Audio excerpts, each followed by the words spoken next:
During my childhood, my family was like a drop of water in a vast river, never remaining in one place for very long. We settled in Rhode Island when I was 8, and there we remained until I went to college in Colorado Springs.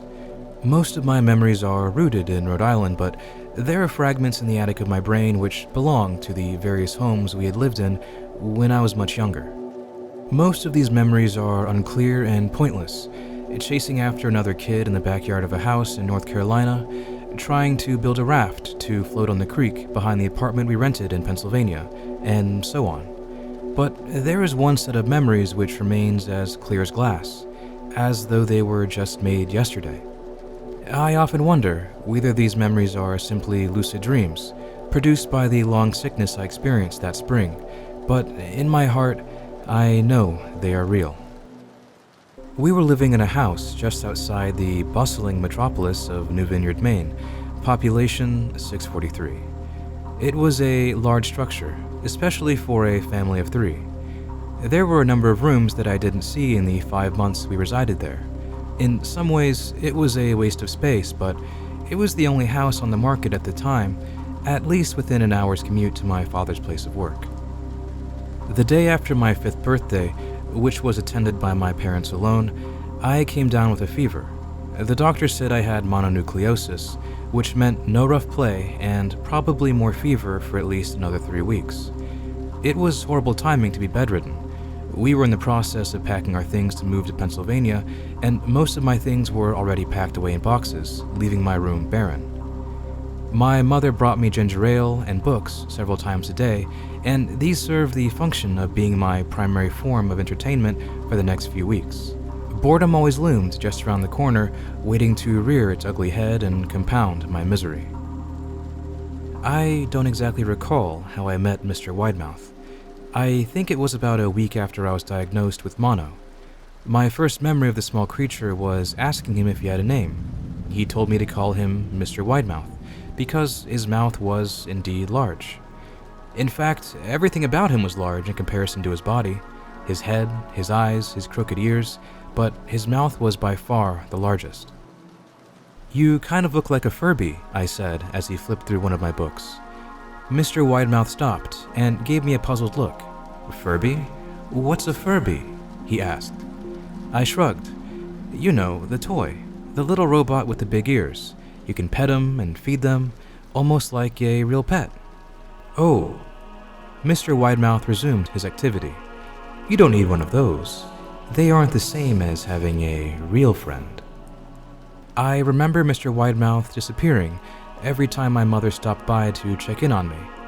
"I lay under your bed," he later explained. "I don't want your parents to see me because I'm afraid they won't let us play anymore." We didn't do much during those first few days. Mr. Widemouth just looked at my books and was fascinated by the stories and pictures they contained. The 3rd or 4th morning after I'd met him, he greeted me with a large smile on his face.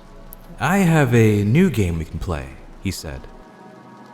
"We have to wait until after your mother comes to check up on you, because she can't see us play it.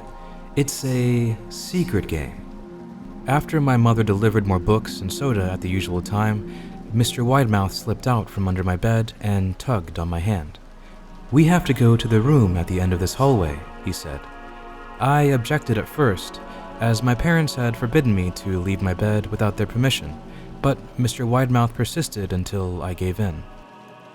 The room in question had no furniture or wallpaper. Its only distinguishing feature was a window opposite the doorway. Mr. Widemouth darted across the room and gave the window a firm push, flinging it open.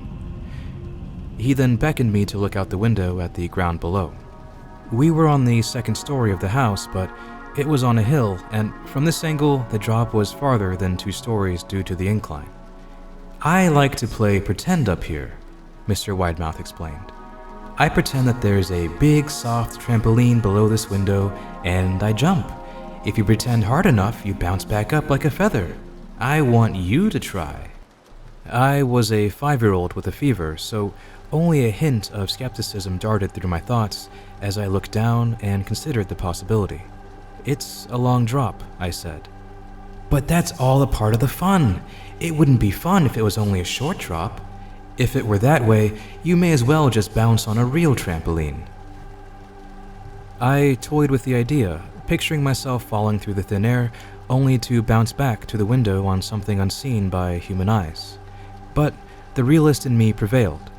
Maybe some other time, I said. I don't know if I have enough imagination. I could get hurt. Mr. Widemouth's face contorted into a snarl, but only for a moment. Anger gave way to disappointment. If you say so, he said. He spent the rest of the day under my bed, quiet as a mouse. The following morning, Mr. Widemouth arrived holding a small box. I want to teach you how to juggle, he said.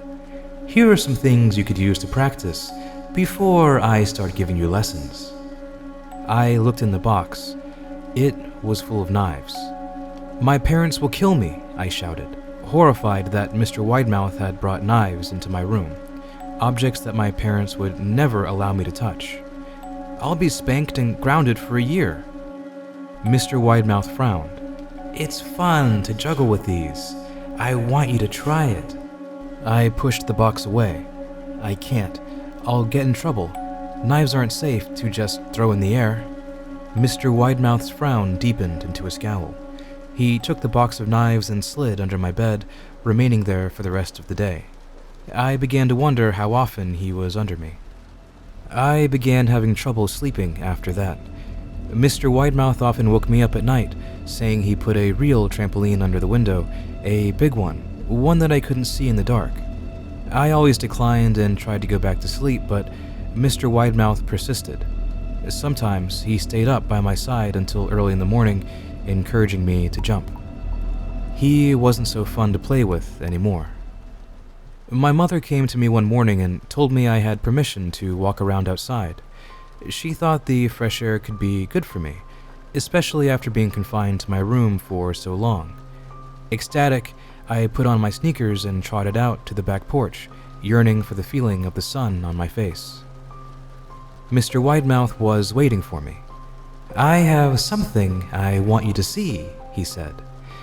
I must have given him a weird look because he then said, It's safe, I promise. I followed him to the beginning of a deer trail which ran through the woods and behind the house. This is an important path, he explained. I've had a lot of friends about your age. When they were ready, I took them down this path to a special place. You aren't ready yet, but one day I hope to take you there. I returned to the house, wondering what kind of place lay beyond that trail. 2 weeks after I had met Mr. Widemouth, the last of our things had been packed into a moving truck. I would be in the cab of that truck, sitting next to my father for the long drive to Pennsylvania. I considered telling Mr. Widemouth that I would be leaving, but even at 5 years old, I was beginning to suspect that perhaps the creature's intentions were not my benefit, despite what he said otherwise. For this reason, I decided to keep my departure a secret. My father and I were in a truck at 4 a.m. He was hoping to make it to Pennsylvania by lunchtime tomorrow with the help of an endless supply of coffee and a 6-pack of energy drinks. He seemed more like a man who was about to run a marathon rather than one who was about to spend 2 days sitting still. Early enough for you? He asked. I nodded and placed my head against the window, hoping for some sleep before the sun came up. I felt my father's hand on my shoulder, and he said, This is the last move, son, I promise. I know it's hard for you, as sick as you've been. Once Daddy gets promoted, we can settle down and you can make friends. I opened my eyes as we backed out of the driveway. I saw Mr. Widemouth's silhouette in my bedroom window. He stood, motionless, until the truck was about to turn onto the main road. He gave a pitiful little wave goodbye, steak knife in hand. I didn't wave back. Years later, I returned to New Vineyard. The piece of land our house stood upon was now empty, except for the foundation. The house burned down a few years after my family had left. Out of curiosity, I followed the deer trail that Mr. Widemouth had shown me. Part of me expected him to jump out from behind a tree and scare the living bejesus out of me, but I felt that Mr. Widemouth was gone. somehow tied to the house that no longer existed. The trail ended at the New Vineyard Memorial Cemetery. I noticed that many of the tombstones belonged to children.